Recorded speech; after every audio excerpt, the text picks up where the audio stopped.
দেখুন বন্ধুরা, আপনারা যারা ইউরোপ যেতে চাচ্ছেন, অর্থাৎ ইউরোপে আপনারা আইএলটিএস পাস করেছেন, আইএলটিএস কোর্স করার পরও আপনারা পরীক্ষা দেওয়ার পরও আপনারা অনেকেরা কিন্তু ভিসা পাচ্ছেন, অর্থাৎ ইউরোপের বিভিন্ন বিশ্ববিদ্যালয় আমাদের বাংলাদেশিদের ভিসা দিচ্ছে না। কেন দিচ্ছে না, এটা কি আপনারা হিসাব করে দেখেছেন?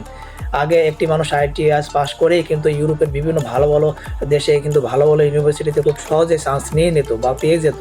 কিন্তু বর্তমান সময়ে অর্থাৎ 2024 সালের পরবর্তী সময় কিন্তু আমাদের বাংলাদেশিদের কিন্তু একেবারেই ভিসা দিচ্ছে না এবং নানা রকমের প্রতিবন্ধকতার সমস্যা হচ্ছে। অর্থাৎ ভিসা হচ্ছে, আবার কাগজপত্রে যখন আমরা দিচ্ছি সে কাগজপত্রে ভুল দেখাচ্ছে, আবার দেখা যাচ্ছে কাগজপত্র ঠিক আছে, আমাদের ভিসা ভুল দেখাচ্ছে। সব মিলে একটি গোলমাল অবস্থা বাংলাদেশের জন্য তৈরি হয়েছে এবং বাংলাদেশে কিন্তু ভিসাই দিচ্ছে না, যার কারণ কিন্তু আমাদের এই বাংলাদেশির মানুষদেরই কিন্তু দায়ী এবং বাংলাদেশি সরকারই কিন্তু এর জন্য দায়ী।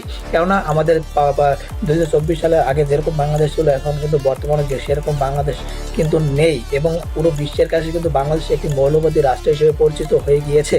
এবং যেখানে আমেরিকা আর পর্যটকরা বাংলাদেশে নির্দ্বিধায় আসতো ভিজিট করতে, ইউরোপের বিভিন্ন দেশের নাগরিকরা, সেই ক্ষেত্রে 2024 সালের পরবর্তী সময় কিন্তু আমাদের দেশে এই ইউরোপীয়রা কিন্তু একটি সিগন্যাল, রেড অ্যালার্ট কান্ট্রি হিসাবে কিন্তু সিগন্যাল দিয়ে দিয়েছে এবং বিভিন্ন বিদেশি পর্যটক কিন্তু আসার ক্ষেত্রে কিন্তু তারা বেশ সতর্কতা অবস্থানে রয়েছে এবং নানা রকমভাবে কিন্তু বাংলাদেশিদের যে পর্যটকরা বাংলাদেশে আসছে তাদের কিন্তু কনভিন্স করেছে যে বাংলাদেশ কিন্তু সে আগের বাংলাদেশ নেই, এখানে কিন্তু নানা রকম সমস্যা বিদ্যমান রয়েছে এবং নানা রকমের সমস্যা কিন্তু প্রতিদিনই ঘটছে, যার ফলে কিন্তু ইউরোপের বিভিন্ন দেশের যে অ্যাম্বাসিগুলো বাংলাদেশে ছিল এবং বাংলাদেশের অ্যাম্বাসিগুলো ইউরোপের বিভিন্ন দেশে ছিল, তাদের সাথে কিন্তু একটি ভালো সম্পর্ক থেকে খারাপ সম্পর্কের দিকে অবনীত হয়েছে, যার ফলে কিন্তু সেই সব দেশে কিন্তু বাংলাদেশের যে স্টুডেন্টরা স্টুডেন্ট ভিসা আবেদন করতো, সেই সকল স্টুডেন্ট ভিসার আবেদন কিন্তু তারা খারিজ করে দিচ্ছে। তাই একটি দেশের আসলে ভিসা বা একটি দেশের ভিসা ঠিক তখনই দেয় যখন সেই দেশটি পুরো পৃথিবীর কাছে একটি মর্যাদাপূর্ণ রাষ্ট্র এবং শান্তিপূর্ণ রাষ্ট্র হিসেবে কিন্তু পরিচিতি লাভ করবে। দেখুন, বাংলাদেশকে এখন কিন্তু আফগানিস্তান, পাকিস্তান, লিবিয়া, সিরিয়ার কাতার কিন্তু ফেলে দিয়েছে এবং লিবিয়া, সিরিয়া, আফগানিস্তান, পাকিস্তানের যে পাসপোর্টের যে ভ্যালু, বাংলাদেশের কিন্তু সেই সেম একই ভ্যালু বর্তমান সময় হয়ে গিয়েছে, যার ফলে কিন্তু আমরা আইএলটিএস পাস করে, অর্থাৎ বিভিন্ন টাকা পয়সা দিয়েও কিন্তু আমরা ইউরোপের বিভিন্ন দেশ থেকে কিন্তু সেই মেডিকেল স্টুডেন্ট ভিসা বা মেডিকেল ভিসা বা কাজের ভিসা কিন্তু পাচ্ছি না। এর জন্য কিন্তু আমরাই দায়ী। তাই আমরা আমাদের দেশকে কিন্তু একটি অস্থিতিশীল পর্যায়ে রেখে দিয়েছি। এই অস্থিতিশীল পর্যায়ে যতদিন থাকবে ততদিন কিন্তু আমাদের বিদেশের ভালো ভালো রাষ্ট্রগুলো কিন্তু আমাদের ভিসা দেবে না। এরকম ভিসার জটিলতায় কিন্তু আমাদের ভুগতে হবে। দেখুন, এই ইন্ডিয়া, ভারত সরকারই আমাদের চিকিৎসার জন্য ভিসা দিচ্ছে না। যে ভারত সরকার সবসময় কিন্তু আমাদের ভিসা দিত, ভ্রমণ ভিসা, স্টুডেন্ট ভিসা, তারপর হচ্ছে মেডিকেল ভিসা, এনিহাও খুব অল্প টাকা লাগতো, 700 টাকা 1000 টাকা হয়ে গেছে, সেই ভিসা এখন করাতে 7000 8000 টাকা লাগছে। অর্থাৎ একটি দেশের আমাদের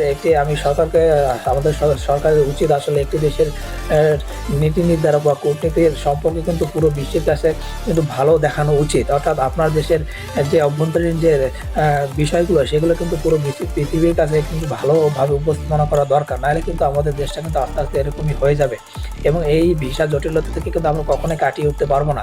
তাই আপনি একজন সাধারণ জনগণ, আপনি একজন সরকারি দায়িত্ব কর্মকর্তা রয়েছেন বা আপনি একজন প্রেসিডেন্ট, আপনার প্রথম দায়িত্ব হচ্ছে দেশের অভ্যন্তরীণ যত ঝামেলা আছে সেগুলো কিন্তু খুব সুন্দরভাবে প্রশমিত করা বা ঠান্ডা করা এবং সকল নাগরিকের সকল অধিকারগুলো কিন্তু ফিরিয়ে দেওয়া এবং এখানে একটি সাম্য, ন্যায়, নিষ্ঠা কান্ট্রি কিন্তু সারা পৃথিবীর কাছে তুলে ধরা। তাহলেই কিন্তু আমাদের এই বাংলাদেশের উপর যে ইউরোপের বিভিন্ন দেশের যে পাসপোর্ট নিষেধাজ্ঞা রয়েছে সেই নিষেধাজ্ঞা কিন্তু উঠে যাবে এবং মানুষদের কিন্তু সে আগের মতো কিন্তু আবার student visa, work permit visa, কাজের ভিসা সকলগুলো কিন্তু আমরা পেতে শুরু করবো এবং বাংলাদেশ কিন্তু আবারও সে উন্নত রাষ্ট্র হিসেবে কিন্তু পৃথিবীর বুকে দাঁড়িয়ে যাবে। তাই সকলেরই সব জায়গা থেকে উচিত বাংলাদেশকে একটি সুন্দর, আদর্শ, ভালো রাষ্ট্র হিসেবে সারা পৃথিবীর কাছে তুলে ধরা। তাহলে কিন্তু আপনিও ইউরোপের বিভিন্ন দেশের বিষয় কিন্তু খুব সহজে পেয়ে যাবেন, কোনো রকম জটিলতা পোহাতে হবে না। অর্থাৎ আপনার প্রতিবেশী যারা রয়েছে ইউরোপে, তারাও কিন্তু একটি খুব খারাপ সময় পার করছে, কেননা বাংলাদেশের পাসপোর্ট দেখলেই কিন্তু তারা অন্যরকমভাবে নিচ্ছে বিষয়টাকে। তাই আমি বলবো, আপনি একজন নাগরিক হিসেবে আপনার প্রথম দায়িত্ব হচ্ছে বাংলাদেশের প্রতি অনুগত থাকা, বাংলাদেশকে ভালোবাসা এবং বাংলাদেশে শান্তি যাতে বজায় থাকে, শৃঙ্খলা যাতে বজায় থাকে, সেখানে কিন্তু আপনার দায়িত্ব পালন করা। এবং আপনি যদি সরকারি লোক থাকেন, সেই ক্ষেত্রে কিন্তু বাংলাদেশকে একটি ভালো, সমৃদ্ধ, সুখী এবং শান্তিপূর্ণ রাষ্ট্র হিসেবে পুরো পৃথিবীর কাছে তুলে ধরা। তাহলে কিন্তু আর ভিসার জটিলতা থাকবে না। আপনি ইউরোপে আইএলটিএস পাস করে খুব সহজে ইউরোপ থেকে কিন্তু ভিসা পেতে পারেন এবং স্টুডেন্ট ভিসায় গিয়ে কিন্তু লেখাপড়া করতে পারেন এবং সুন্দর লাইফ কিন্তু লিড করতে পারেন। ধন্যবাদ ভিডিওটি শেষ পর্যন্ত দেখার জন্য। দেখা হচ্ছে পরবর্তী একটি ভিডিওতে। ততক্ষণ ভালো থাকুন, সুস্থ থাকুন। ধন্যবাদ।